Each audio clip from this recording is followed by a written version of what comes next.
Welcome into Philadelphia 76ers Now. I'm Chase Sr. Hope everybody out there is having a great day. Unfortunately for the Sixers and Sixers fans, bad news on the horizon for today's show. Both Joel Embiid and Paul George will miss Wednesday's season opener at the Wells Fargo Center in South Philadelphia against the Milwaukee Bucks. We're going to talk about that, the implications of it, why it's happening, what it means. But first, we're still going live tomorrow, even though Embiid and George are not playing. Producer Chip going to be doing a watch party, so be sure to subscribe. Join us tomorrow night for that opening night watch party, and hit that bell icon while you're at it. Therefore, anytime we push out a show, anytime we go live, you will be notified, and support Chip. Be sure to watch the show. Shams Charania with this morning on this Tuesday, October 22nd. Joel Embiid and Paul George out for the opener against the Bucks on Wednesday. Embiid is progressing well. He's ramping up, scrimmaging this week. He will not play this week. George will be reevaluated later in the week. Ramona Shelburne, both Joel Embiid, Paul George, out for Wednesday's opener, the Sixers say. Embiid is responding well to his individualized plan, and he is expected to ramp up his return to play activities this week, which includes scrimmaging, and then Shelburne with another one that he will not play in games this week, and he will be reevaluated this weekend. George recovering well after hyperextending his knee. He's expected also to ramp up on-court activities early this week. Out Wednesday against Milwaukee. His return to play will be assessed later in the week. Two things really coincide and mesh very well. The Philadelphia 76ers during this Joel Embiid era and injuries. And this meme perfectly illustrates how we all feel about this Sixers team, Embiid, George, their injury histories, and the injury history of this organization. Oh, shit. Here we go again. Philly will be without Joel Embiid and Paul George for multiple games to start the year. And I wasn't really surprised by this because nothing surprises me any longer when it comes to Sixers injuries, whether it be to Embiid, Ben Simmons, Markelle Fultz. And then when Paul George got hurt against Atlanta in that preseason game, you're like, oh shit, here we go again. And it's just yet another frustrating moment as a Sixers fan, considering the offseason that they had, the excitement and hype around this team. And I know that we've had the conversation here on the show. Healthy for the playoffs. Healthy for the playoffs. That is the goal for Philadelphia. That's why they're going about it in this way. But opening night is supposed to be exciting. We're going to see regular season NBA games tonight. And when you don't have Embiid and George on the floor, it takes away from that excitement. As for the Sixers' schedule, Embiid expected to be out the rest of the week. Who knows when he's going to come back? But what happened? He didn't undergo a surgery that we know of. He played in the Olympics. Didn't look all that healthy. He lost all this weight. So was there a setback? Was there a re-injury? We don't know. But the Sixers schedule here, Bucks, Raptors, Pacers, Pistons, Grizzlies. And then you flip the page, Suns, Clippers, Lakers, Hornets, Knicks. A lot of winnable games there. A lot of difficult games.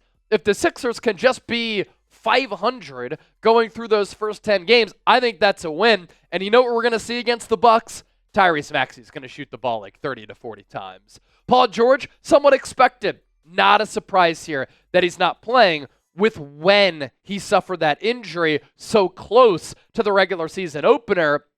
We knew that he was going to miss a game, maybe a couple of games. And with Embiid, Sixers are clearly being very cautious with him. But if he played in the Olympics, how is he not healthy right now? You just hope this isn't anything long-term where the Sixers are saying one thing, but in reality, especially after they sign him to that extension and that max deal, that something might be happening behind the scenes that they're not willing to unveil to us. So, Chip, you and I just looked at each other when this happened, and we're like, of course. What the heck's going on? And look, the Paul George thing, that's fine. We saw the injury, whatever. Didn't seem like too bad. Should be back soon. He even said, not too bad. I'll be back at some point.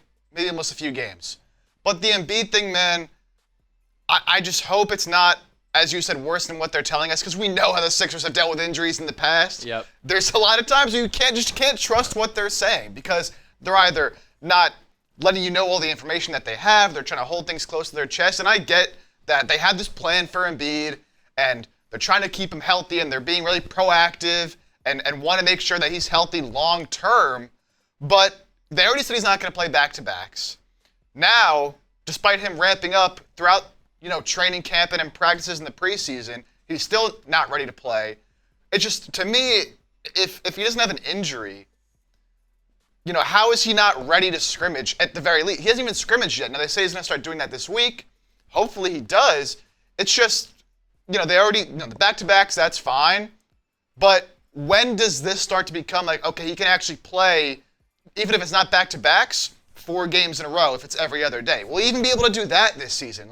Is he even going to play half the games at this point if this is what we're dealing with already to start the year? I hope maybe it's just they wanted to get him a little bit more ramped up to start the year and then he'll be fine. But, at this point, it's hard to know if and when he'll be back and what his schedule will be, because it just seems like they're being very, very extra cautious. And I get it, but at some point, man's got to play. Yeah, he even said himself for the rest of his career he might not be playing in back-to-backs. That could be prisoner of the moment, and that could be a little bit of an exaggeration. It could also be a reality. He's an older big. Now he's on the other side of 30, and when you have bigs with an injury history that he has, it's of course a little bit of a concern as we move forward. So with that, we fittingly ask you today's poll question, and we ask you to share your thoughts with us down in the comments section. Are you worried about these early season injuries? Type Y for yes, type N for no. Coming up next, how will this Sixers team look without Joel Embiid and Paul George? We're going to talk about that on the other side, but first, in case you missed yesterday's show, we are welcoming on a brand new sponsor here on 76ers Now and across the chat sports empire, that is DraftKings. You want to know how to support the show? You like the video, you comment, you subscribe, you share the video, but you sign up with DraftKings using the code SixersChat, and here's how you do that. The NBA is finally back. A new season means new ways to get into the action at DraftKings Sportsbook, an official sports betting partner of the NBA. Who's draining threes from beyond the arc? Who's crashing the boards and grabbing rebounds? Get behind your favorite players and the prop bets that you can make on DraftKings, the home of NBA player props. First time, new DraftKings customers bet $5 to get $200 in bonus bets instantly. Every point counts with DraftKings Sportsbook. Download the DraftKings Sportsbook app and use the code SixersChat. That's code SixersChat for new customers to get $200 in bonus bets when you bet just $5, only on DraftKings. The crown is yours. Gambling problem? Call 1-800-GAMBLER. In New York, call 877-8-HOPE-NY or text HOPE-NY 467-369. In Connecticut, help is available for problem gambling. Call 888-789-7777 or visit ccpg.org. Please play responsibly. On behalf of Boot Hill Casino and Resort, Kansas. 21 plus age and eligibility varies by jurisdiction. Void in New Hampshire, Oregon, Ontario. Bonus bets expire 168 hours after issuance. For additional terms and responsible gaming resources, see dkng.co/bball. And here's a brand new parlay from Chip. 13-1 odds on this. Jaylen Brown over 23.5 points. Jalen Brunson over 28.5 points. Jason Tatum under 26.5 points. Karl Anthony Towns over 2.5 3-pointers made. Celtics, Knicks, top 2 teams in the East in my opinion, duking it out. NBA opening night, plus 1,300 right there, thanks to our friends at DraftKings. As for the Sixers-Bucks game, Wednesday, October 23rd, tomorrow, 7:30 p.m., that is the tip. Game will be broadcast on ESPN. We'll also be live for it right here on 76ers Now for a watch party. The Bucks, now they are the favorites. Minus 3.5. Philadelphia was 3.5 point favorites in the lead up to this game. The over-under, 224 flat, excuse me. Wasn't sure if I was shielding the half point there. That half point, very critical. Bad bets, you know the deal. What do the Sixers look like without George and Embiid? Let's start here. I alluded to it a little bit earlier. Tyrese Maxey might take 30 shots. Not even kidding. He got the max. He's grown and he's evolved his game. He's gotten better every year that he's been in the NBA. And without George and without Embiid, He is the star of the show, so you can expect this to be the Maxey show. How will Nick Nurse adjust his lineup? Two key cogs not in that starting five with PG8 and Joel Embiid. This is our best guess, and this is why the Sixers signed Andre Drummond, because he's one of the top backup centers in the NBA, and he is a capable starting center when Joel Embiid is not available, resting, or hurt. So I think this is going to be the starting five most likely. Tyrese Maxey, Eric Gordon, Kelly Oubre, Caleb Martin, and Andre Drummond. That is not a terrible team. You're going up against a Bucks team that still has Damian Lillard, Gary Trent, Taurean Prince will get the start ahead of Chris Middleton, who's also injured, Giannis, and Brook Lopez. And going back to that original point, this is what you get Drummond for. Because the Sixers so often haven't been able to pinpoint a legitimate backup center to Joel Embiid. That has pressured Embiid to play when he probably shouldn't have. It's killed them on non-Embiid nights or non-Embiid minutes. And we've also talked about this, that Guerschon Yabusele probably going to be the backup five. Why? Who else is going to run those backup 5 minutes? Yabusele is a player who I'm excited to see, considering what he did in the Olympics for Team France. He could stretch the floor, knock down the three, put the ball on the floor a little bit. He's got that big body, so he can create space down low, and he can muscle to get some rebounds. And I'm excited to see what he can do as a depth piece. Ideally, I think he's a backup traditional power forward, but when Embiid can't go, more of that backup five, Chip. Yeah, so no Paul George, no Joel Embiid. It's the reality for this game. You know, we'll see what happens moving forward, but looking at this game, Sixers versus Bucks, assuming that's a starting lineup, we don't know what Nick Nurse will do. And, you know, maybe he doesn't even know 100% how his rotations are going to be. That was already going to be something to look at, even if Embiid and Paul George are playing, is how he managed these rotations with all these new pieces.